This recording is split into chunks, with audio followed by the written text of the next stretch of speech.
You're listening to Radio Long Island City, recorded at our studios near Hell Gate, 9 kilometers north of the Harbor Hill Moraine. And now, the Observatory. The Observatory, Thursday the 19th of February, 2026. It is 60 days after the winter solstice. It is 29 days before the spring equinox. The sun rises today at 6:44 a.m. Solar noon takes place today at 12:10 p.m. The sun sets today at 5:35 p.m., civil twilight ends at 6:03 p.m., and nautical twilight ends at 6:35 p.m. The length of daytime today is 2 minutes 33 seconds longer than yesterday. The moon is in its waxing crescent phase and is 6% full at midday. The moon rises today at 7:42 a.m., and it sets at 8:15 p.m. The first quarter will arrive on Tuesday, the 24th of February. These are the predicted tides today for Horns Hook. In the early morning, low tide, 5:13 a.m., minus 15 centimeters. Near midday, high tide, 11:32 a.m., 1 meter 49. In the evening, low tide, 5:34 p.m., minus 21 centimeters. Near midnight, high tide, 11:57 p.m., 1 meter 52. In our shared realm of plants and animals, as the last of the snow melts in the neighborhood gardens, go out and look. The very first shoots of crocuses and daffodils have just broken through the soil. The crocuses, which will be the first to bloom, are already about an inch high. Daffodil shoots, which are thicker, are less plentiful, and those that have emerged are only beginning to show themselves. It's the very first tiny sign that plants are emerging from their winter slumber. Commemorations. On this day in 1906, Will Keith Kellogg founded the Battle Creek Toasted Cornflake Company. It's the company we now know as Kellogg's. A somber remembrance.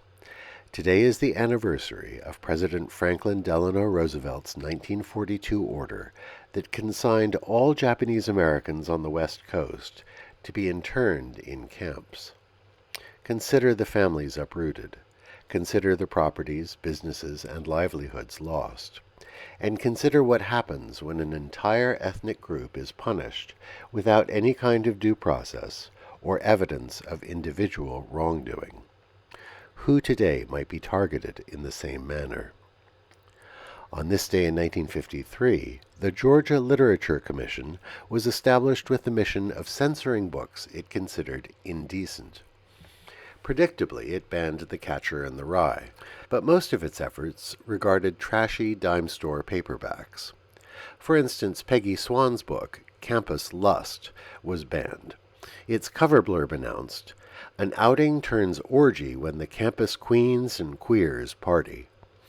Likewise, George H. Smith's book, Strip Artist, also came under fire.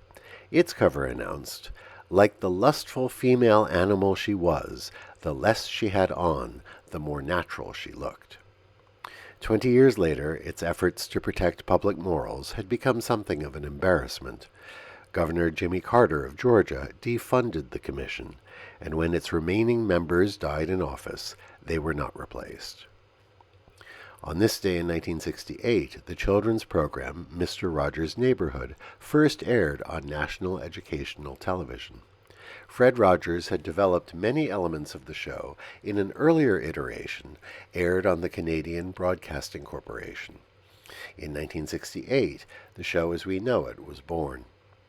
Mr. Rogers signed off every episode with these words, "You've made this day a special day by just your being you. There's no person in the whole world like you, and I like you just the way you are." Today is the birthday of Nicholas Copernicus, born this day in 1473. His book, On the Revolution of the Celestial Spheres, described his heliocentric theory, the revolutionary insight that the Earth and planets revolve around the Sun. This correct deduction eventually replaced the old Earth-centered cosmological paradigm.